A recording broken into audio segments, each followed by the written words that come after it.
Well, I want to welcome everybody that's on this call. Really appreciate you taking the time, and we'll try to keep this relatively brief. We're going to try to set aside a few minutes for question and answer at the end of our meeting here. But want to introduce myself. My name is Patrick Seether, Director of Golf at Governor's Club in Chapel Hill, North Carolina. We have Craig Kirschner with us today, who's a retail consultant. Probably many of you read his blog, The Successful Pro Shop. He's also the owner of SPS Consulting and writes for PGA Magazine as well. So Craig's got a wealth of experience in retail and in the golf industry, and happy to have him here today. And Craig's been nice enough to also offer that we'll be following up with everybody with.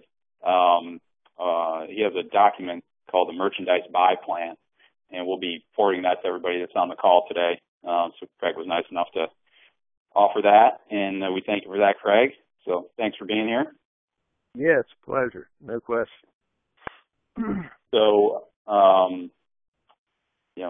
obviously everybody that's on this call, just like myself, want to take the next step in our operation and our golf shop. And, what we want to talk about today and get some insight from Craig is about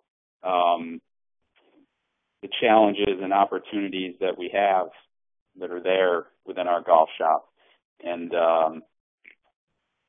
what it is that these things are all about, and how we can find solutions for them. But some of the challenges that I've laid out here, and some of them, this list could go on forever. I'm sure everybody on this call could add to this list. These are just a few that I have thought of. Having a quality staff, the current economy and where we're at, it makes it difficult to find and keep good young staff in this industry.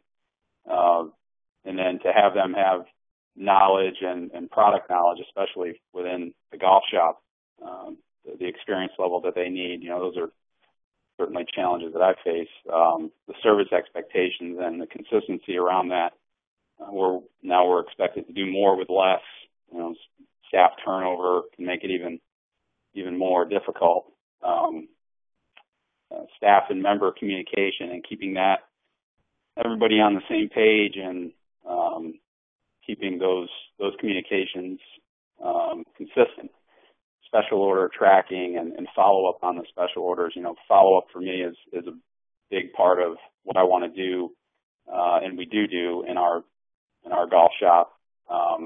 But that can be difficult to find the process and how to do that. Inventory levels. Certainly Craig can talk about this. He's an expert in how to maintain your inventory at a manageable level, and some of the documents that I'll be sending everybody will have some good ideas for you there. Big box retail competitors and pricing, and how do we deal with that, and what's the advantage that we have over them. Paperwork, we all get stuck behind our desk with paperwork. Member engagement, trying to be visible and engage everybody that's there. The guy that comes out once every 3 months, and that's the one day, and those 3 months that you take off and he doesn't see you. So, those are some challenges that we face, not all specific to retail and golf shop, but certainly as golf professionals or service professionals, these are some challenges that we face. And Craig, if you have any thoughts there, within your when you make it around to these different golf shops, if you have any thoughts on any of the challenges that maybe I haven't listed here. Well, I like your list, and I would say that quality staff is what I would have put at the top also. It's cliche but true that you're only ever as good as your weakest link. And what we're really going to be talking about today, for the most part, is creating a service culture. And a service culture means that you have an entire staff that's devoted to providing exemplary service. And so I would say it's incredibly important not to have any weak links if possible. Industry and product knowledge. In order to have a staff that can talk intelligently about your inventory, you have to provide training. And the beauty of our industry is that it's a pretty tight-knit industry, such that the vendors that sell to shops believe in product knowledge as much as I do, as much as Patrick, as much as I'm sure everybody on this call. Vendors are more than happy to help. They just need to be asked to provide product knowledge. Right. That's definitely really true. Inventory, I'm a big proponent of having as much inventory as it takes to look well merchandised, but not anymore. So you want to be well merchandised, but never over inventoried. Over inventoried is one of the big killers in our industry in terms of making margin. Right. Can I give it back to you, Patrick? Sure. Yeah. Well, we're going to move on to our, what we would talk about our opportunities, and I came across something here recently. It was pretty interesting that 90% of people polled in a certain poll believe that customer service was not good enough at golf clubs and country clubs. And then what was more interesting was that these were the majority of those polled were PGA professionals. So, it's interesting that we as golf professionals feel like we're not providing the high level service that we should be. So I think a lot of what Craig, probably what we'll talk about here, what you'll talk about is how do we get there and how do we do that within our golf shops. Not only around retail, but everything works together for providing great service. But so the first opportunity that I've listed would be product knowledge and service seminars, and this is something that I try to do as much as I can throughout the year, and like Craig said earlier, to leverage our sales reps and bring them in for a day, not only to show their line, but to spend time with the staff and really talk about what their products are, and Craig will probably go on this a little bit about what you can get out of that. But Craig, what do you see out there when you make your way around the country and golf shops with these types of things? What's the best practice, or how are people doing this? Well, first of all, let me say that customer service and the service culture of the staff are the great differentiators in our industry, in my mind. There aren't any clubs advertising on TV. There isn't any great way to get the message out. The best way to get the message out about the quality of your facility is word of mouth. And the best way to create word of mouth is with exemplary service. So to me, it is definitely the great differentiator and number one on any list. You can't train people enough about product knowledge, about what it is that you are selling, not only in the shop in the way of product, but your brand in general. And service seminars are obviously an important part of that. Like I said, product knowledge, many vendors are just dying to help you with that effort. And service seminars are something I love to give. Right.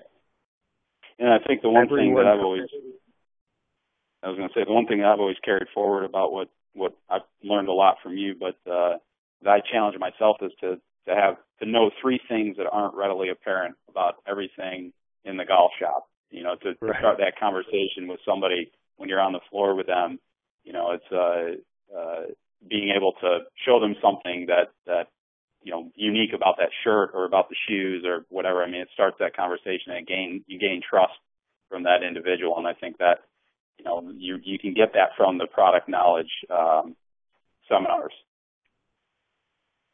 Yeah, I have a story I tell quite often. I like your screen here. Experiences are the new relationship. I have a story I like to tell. I was sitting in a salon waiting for a friend to get their hair cut. And the owner of the salon came over to me and he said, "Would you like to have a glass of wine while you're waiting?" And I said, "Man, that'd be great." He said, "Red or white?" I said, "Red." A year later, almost to the day, I'm doing the same exact thing. I'm sitting, flipping through a magazine, waiting for my buddy to get his hair cut, and the owner comes over to me, and he kind of makes eye contact and points at me, and he says, "Red, right?" And I thought to myself, well, how cool is that? This is a year later. This guy remembers this, and I'm not thinking to myself, isn't this cool because I'm going to get a glass of wine? I'm actually sitting there thinking to myself, this is where I need to get my hair cut. Right. And you don't care what it costs. Right. Yeah, money was the last issue. Right. Yeah. So I'm going to move on to our next opportunity that I see, and certainly anybody that's in our audience, you can, if you have any questions, please feel free to type them in, but we'll also get to a point where we'll do some question and answer if you want to call in, and I'll tell you how we can do that. I see the next opportunity as salesmanship, and for me that's goes from product knowledge, being able to talk about those things, to now you're on the floor and you have members, you have guests in the shop, and you're what is it that you do from a salesmanship standpoint, or how do you do that, and getting your staff out from behind the counter to engage people. And so, Craig, what are your thoughts on that? I mean, what's the best practice there? Well, salesmanship of any sort, no matter what the product is striking up a conversation and making people feel at home in your retail space. And that's what retail salesmanship is, as succinctly as I can define it. When you mentioned a survey that was predominantly golf pros who said that they didn't feel like that was too good in our industry. I go in a lot of shops myself where there's 2 or 3 people standing behind the counter, and none of them bother to come out and welcome me. None of them even make eye contact occasionally. And that's when I know I'm in a shop that is not being well run. But it's also true, to get back to what we mentioned earlier, it's also true that people will talk about what they know about, and they'll shy away from discussions if they don't know what to say, or they don't know how to approach people, or they don't know how to talk about a product. So that's where the training comes in. Right, and I think that's important to, empower the staff, make them feel like they can make a difference, whether it's incentivizing them somehow, financially, or just through performance, how many orders that they're creating, how they're getting those orders delivered, if they're providing great service. So I think that's important, and then recognizing that success to let them know that they are doing a good job. I mean, the assistants that I have, I know that that's important, is always, making sure that they understand, or that I know when they've done a good job. So, the next opportunity I see is personalizing the member experience. And I think that you can't do this enough, at least for me, knowing what their preferences are, getting them starting in a conversation again. I know the one thing that everybody loves to talk about, and that's themselves. And, anytime I have somebody in the golf shop, if I start engaging with them, I'm always asking them about their family, how they're doing, tell me about this. And then the more I can retain, or if I have access to information about where their kids are going to college or this or that, they love that type of thing. So that's what I try to do to personalize the member experience. What do you think, Craig? Well, at a club, it's a lot easier. You have a very finite group of people, and you get to know them by name. Obviously, personalizing any conversation starts by mentioning someone by name. But it's true of all retail that good retailers do that. whether it doesn't have to be a club atmosphere is my point. Mr. Mitchell that wrote Hug Your Customer prides himself on being able to name his top 1,000 customers. And wow. that obviously has come back to him. He has something like a $26 million men's specialty store in a town of 6,000 people somewhere in Connecticut.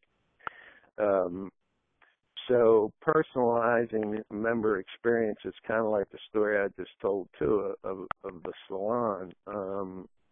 You can't do enough of that, and you can't know Right. enough birthdays, and you can't recognize enough of that if you're going to make the service a differentiator, like we've been talking about. Right. Yeah. So it's all about knowing their preferences and knowing as much information about them as possible, and then Right. being able to recall it at the right time, the right information at the right time. So I would say the next opportunity would be just that, capturing their preferences, their sizing information in a member profile. And this is something that I've really over the years felt like this is just where it's at. I mean, being able to, because my memory isn't maybe as good as some others, that I need a support tool to be able to capture or to retain this information. And then for me as a director of golf or head professional is that my staff each has a relationship with the member that I don't maybe. And being able to mine that information from them, if there's an area where we can put all that information, if I can know what my assistants know and then be able, they move on maybe to another job or their own head professional job, hopefully, to retain that information after they're gone and just build on that profile is something that I think is highly important. And Craig, what do you see out there in golf shops what are they doing to do this? Well, if you go back far enough, in my early days in retail, every good retail salesperson had a box with profile cards, and they updated them every time their customer came through.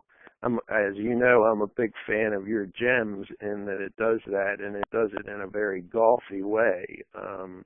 Tells you when the last time somebody had their clubs regripped, et cetera, et cetera. Sizing and preferences is really an important thing to know if you're going to call someone up and try to pre-sell something. Preferences are great to strike up a conversation with. Right. And you can't know too much information. Yeah. Well, there are a way to keep it. Right.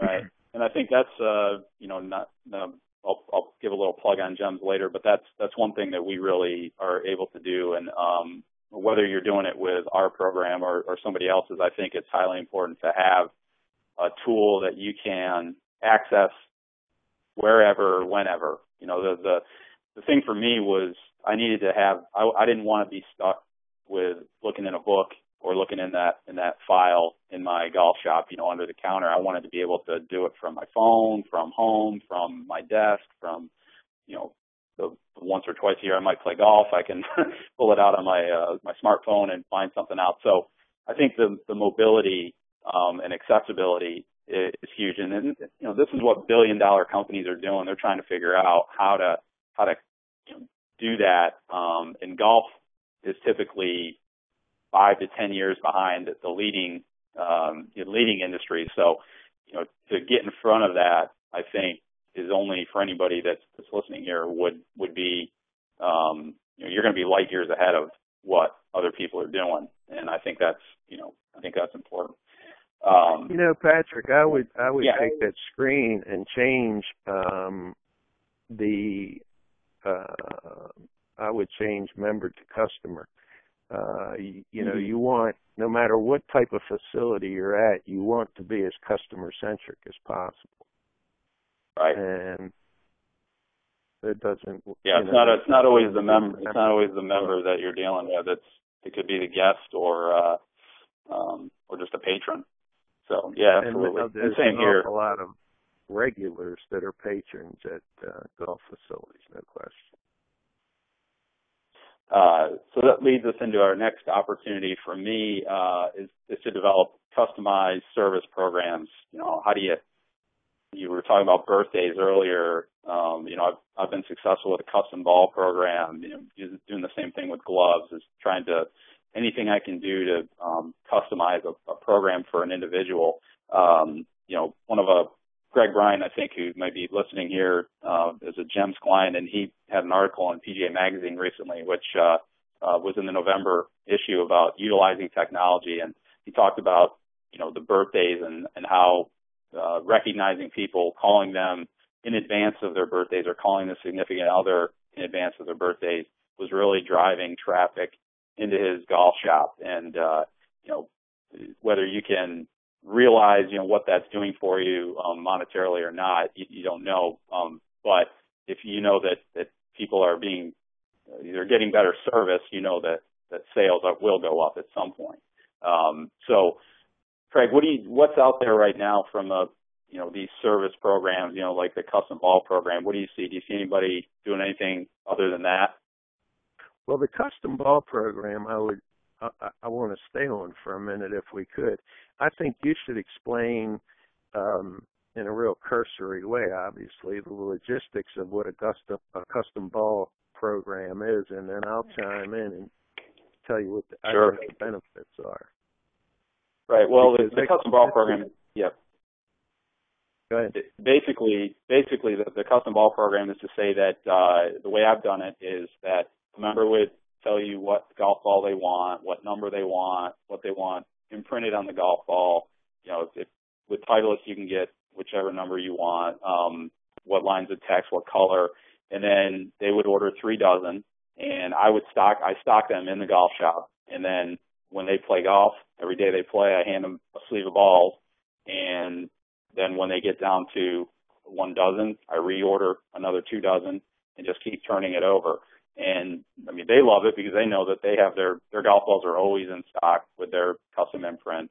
And it also reduces your inventory of golf balls. You don't need to, because, I've had up to 150 people on this program. So you think about that, that's, 400 plus dozen golf balls that are sitting there paid for that you're just trying to hand out to that individual to reorder the golf balls for them.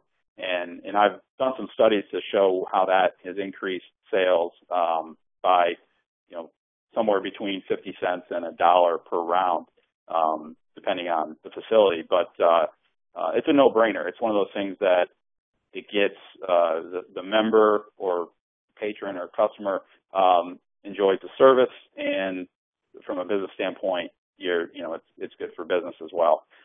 So that's an overview of it. Yeah, it came about in our case, for Patrick and I, as a result of looking at sales reports at Kinloch Golf Club when Patrick was the head pro there. Golf ball sales, we sold a lot of shirts, but golf ball sales were not good. And it was because people were stopping at, I guess, Dick's on Broad Street and buying balls on the way in with the perception that they were saving money. And we instituted this custom golf ball program, got most of the members involved, and a couple of different things happened. First of all of a sudden there's a lot of golf balls on campus and they're all paid for. And second of all, we had things happen like Dr. Smith would come up to the counter with his 3 guests, and there would be a half a dozen balls sitting there waiting for him that were his custom golf balls. And the person behind the counter would say, Dr. Smith, here's a half a dozen balls for you. Do your guests need any? And I would hear guys behind Dr. Smith say things like, I'm a member of Baltusrol. They don't do this. So again, right. It's a differentiator, and it's great for a lot of different reasons. I know, like, the member kind of can show off a little bit. And, if you're doing it, let's say you're doing it exclusively with Titleist thinks you're a hero. Titleist gets into a mode where they'll do anything for you. Pretty cool. Yeah, and I did wanted to mention that we did, I had this slotted for a half an hour. We may run a few minutes over, but, hopefully if anybody has any questions, we'll be able to answer them for you, or Craig can answer those for you afterwards. So moving on for my next opportunity is for target marketing. And, this is something that I think is really important and can really boost your sales in your shop without a whole lot of effort if you have the right tool.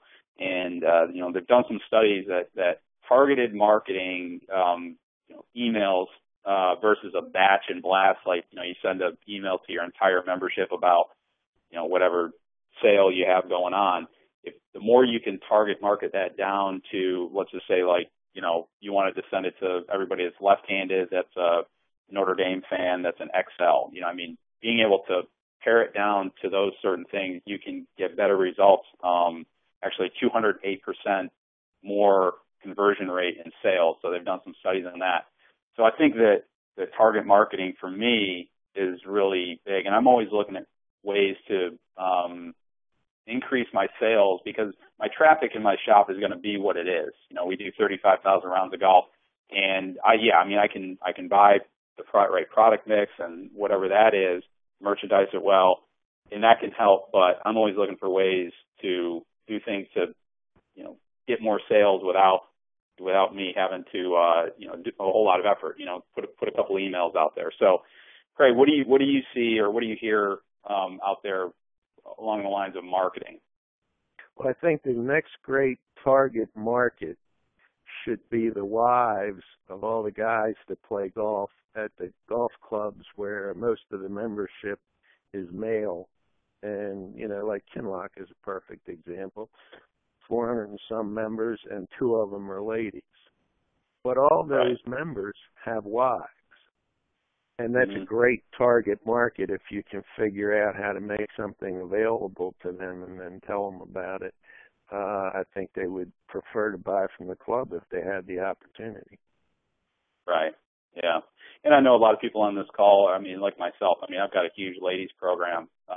So just being able, I think this goes back to some of our earlier points about the profile and the member experience and, knowing, being able to call Mr. or Mrs., before Mr. or Mrs. birthday and say, hey, I know all these preferences about them, and hey, we have this in the shop, or can we place a special order? So yeah, what you're saying, Craig, is absolutely right.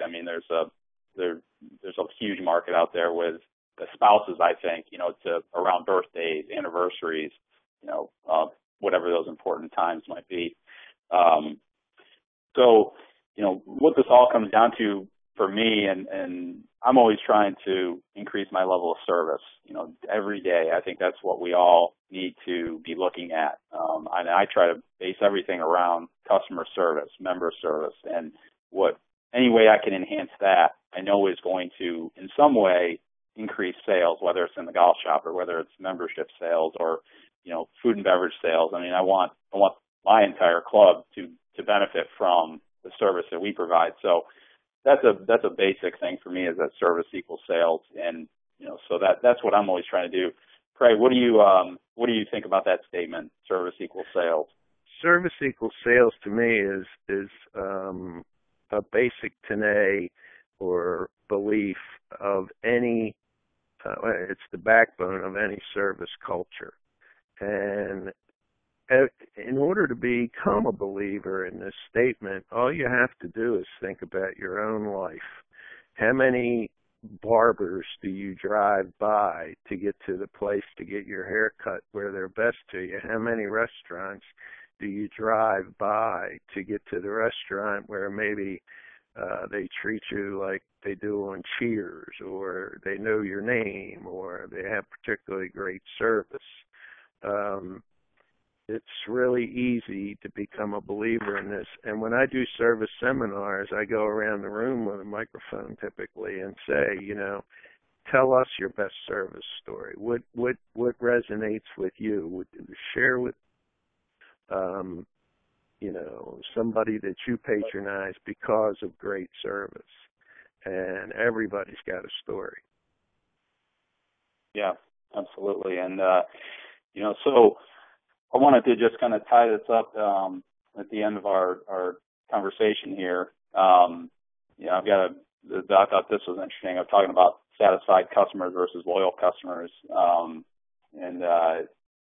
what the difference is and who you'd rather have. And I think that's basically everything we've been over today. It's about trying to build a loyal customer base, and then for me, I think price doesn't become so much of an issue when you gain that trust and you have that personal relationship with somebody. It becomes, it's always an issue, but it may not be as much of an issue when they know that you're the one that provides them with great service.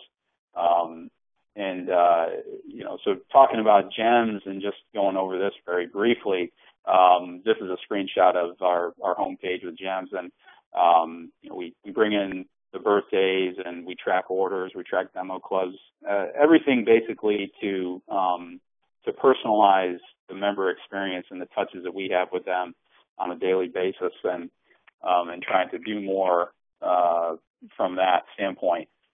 So what could it do for you, and how does it relate to everything we talked about here? Increase member engagement, the personalized service aspect, anticipating the needs, knowing their preferences. We help you with these customized programs, the golf ball program, which all these things are going to endear your members to you and your staff and your golf shop. Creating that consistent level of service where, if everybody's doing the same thing in the same process, then it becomes the same for every member. They're going to get that level of service. It doesn't spike and then dip. The targeted marketing we talked about, GEMS can do that. Optimize inventory efficiency. So these are some of the things that GEMS can do and is doing for clients out there, like Cameron Doan at Preston Trail and Chris Kenny at the Patterson Club have said some nice things about our program. So if anybody here wanted to know anything about GEMS, contact myself or Brian Smith, and we'll be following up with everybody on this. But at this point, I wanted to open it up to questions for Craig. Basically, I think that's maybe, and I'm happy to help as well. Right now I'm going to turn it into a question and answer session where all attendees are muted and may unmute themselves by pressing *6. You can unmute yourself with the mic button at the top. So if anybody on the call right now wants to get on and ask Craig a question, or myself, happy to help, and would encourage that. And certainly we'll be following up with everybody with Craig's document, the merchandise buy plan, and we'll also resend the copy of this webinar that we just had here. Or if anybody has any questions, they can type them in on the left here. But I'll just open it up for that. Craig, did you have any thoughts or anything you wanted to say before we signed off? No, I was just thinking when you were talking about loyal customers as opposed to satisfied customers, loyal customers typically are great word of mouth, and they bring you other customers. And satisfied customers may just walk away and say, oh, this course was in good shape, et cetera, et cetera. But loyal customers create business and are worth whatever it is that you go out of your way with to keep. And obviously the next list that you just put up is what creates a loyal customer. Right. Well, great. Well, if somebody has any questions, I'll leave it open for another minute or two. I want to thank everybody for joining us here today, and we'll be following up with everybody. Craig, thank you for your time here and for offering your merchandise buy plan for everybody, and hopefully that can help some folks out. So I know Craig will be in Orlando. I'll be in Orlando as well. So if anybody's going to be heading to the PGA show and wants to maybe talk a little bit more about some of these things, I'd be happy to do that. Other than that, Craig, I'm going to go ahead and sign off here. And thanks again. All right. Do we have any questions? Okay. I don't think we had anybody coming in, Craig. So. Okay. All right, buddy. We'll talk to you soon. Pleasure. Enjoyed it. Thank you. Thank you, Craig.